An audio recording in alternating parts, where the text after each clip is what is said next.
जय श्री राधे दोस्तों। हनुमान जी कौन हैं? एक बार पार्वती जी ने शंकर जी से कहा, भगवान, अपने इस भक्त रावण को कैलाश आने से रोक दीजिए, वरना किसी दिन मैं इसे अग्नि में भस्म कर दूंगी। यह जब भी आता है मैं बहुत असहज हो जाती हूँ। यह बात मुझे बिल्कुल भी पसंद नहीं है। आप इसे समझा दीजिए, यह कैलाश में प्रवेश ना करे। शिवजी जानते थे कि पार्वती सिर्फ उनके वरदान की मर्यादा रखने के लिए रावण को कुछ नहीं कहती हैं। वह चुपचाप उठकर बाहर आकर देखते हैं, रावण नंदी को परेशान कर रहा है। शिवजी को देखते ही वह हाथ जोड़कर प्रणाम करता है। प्रणाम महादेव। आओ दशानन, कैसे आना हुआ? मैं तो बस आपके दर्शन करने के लिए आ गया था महादेव। आखिर महादेव ने उसे समझाना शुरू किया, देखो रावण, तुम्हारा यहाँ आना पार्वती को बिल्कुल भी पसंद नहीं है, इसलिए तुम यहाँ मत आया करो। महादेव, यह आप क्या कह रहे हैं? आप ही ने तो मुझे किसी भी समय आपके दर्शन के लिए कैलाश पर्वत पर आने का वरदान दिया है, और अब आप ही अपने वरदान को वापस ले रहे हैं। ऐसी बात नहीं है रावण, लेकिन तुम्हारे क्रियाकलापों से पार्वती परेशान रहती है, और किसी दिन उसने तुम्हें श्राप दे दिया तो मैं भी कुछ नहीं कर पाऊंगा। इसलिए बेहतर यही है कि तुम यहाँ पर ना आया करो। फिर आपका वरदान तो मिथ्या हो गया। महादेव, मैं तुम्हें आज एक और वरदान देता हूँ। तुम जब भी मुझे याद करोगे मैं स्वयं ही तुम्हारे पास आ जाऊंगा, लेकिन तुम अब किसी भी परिस्थिति में कैलाश पर्वत पर मत आना।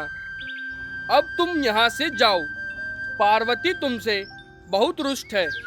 रावण चला जाता है। समय बदलता है। हनुमान जी रावण की स्वर्ग की नगरी लंका को जलाकर राख करके चले जाते हैं, और रावण उनका कुछ नहीं कर पाता है।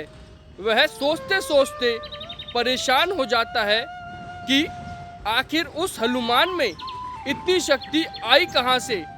परेशान होकर वह महल में ही स्थित शिव मंदिर में जाकर शिव जी की प्रार्थना आरंभ करता है।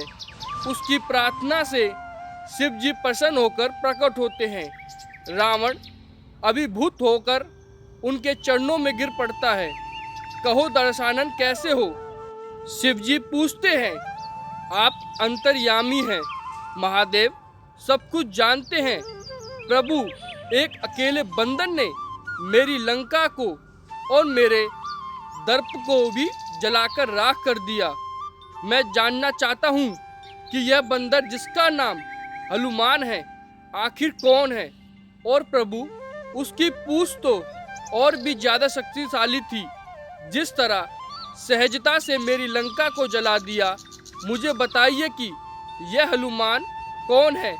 शिवजी मुस्कुराते हुए रावण की बात सुन रहे थे, और फिर बताते हैं कि रावण, यह हनुमान और कोई नहीं, मेरा ही रुद्र अवतार है। विष्णु ने जब यह निश्चय किया कि वह पृथ्वी पर अवतार लेंगे और माता लक्ष्मी भी साथ ही अवतरित होंगी, तो मेरी इच्छा हुई कि मैं भी उनकी लीलाओं का साक्षी बनूं। और जब मैंने अपना यह निश्चय पार्वती को बताया तो वह हट कर बैठी कि मैं भी साथ ही रहूंगी, लेकिन यह समझ नहीं आया कि उसे इस लीला में किस तरह भागीदार बनाया जाए। तब सभी देवताओं ने मिलकर मुझे यह मार्ग बताया, आप तो बंदर बन जाइए और शक्ति स्वरूपा पार्वती देवी आपकी पूंछ के रूप में आपके साथ रहेंगी, तभी आप दोनों साथ रह सकते हैं। और उसी अनुरूप में मैंने हनुमान के रूप में जन्म लेकर राम जी की सेवा का व्रत रख लिया, और शक्ति रूपा पार्वती ने पूंछ के रूप में और उसी सेवा के फल स्वरूप तुम्हारी लंका का दहन किया। अब सुनो रावण, तुम्हारे उद्धार का समय आ गया है। अंत है, श्री राम के हाथों तुम्हारा उद्धार होगा। मेरा परामर्श है कि तुम युद्ध के लिए सबसे अंत में प्रस्तुत होना, जिससे कि तुम्हारा समस्त राक्षस परिवार भगवान श्री राम के हाथों से मोक्ष को प्राप्त करे और तुम सभी का उद्धार हो जाए। रावण को सारी परिस्थिति का ज्ञान होता है और उस अनुरूप वह युद्ध की तैयारी करता है और अपने पूरे परिवार को राम जी के समक्ष युद्ध के लिए पहले भेजता है और सबसे अंत में स्वयं मोक्ष को प्राप्त होता है।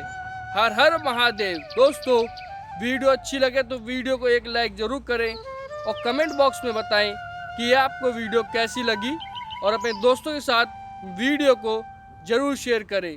राधे राधे दोस्तों।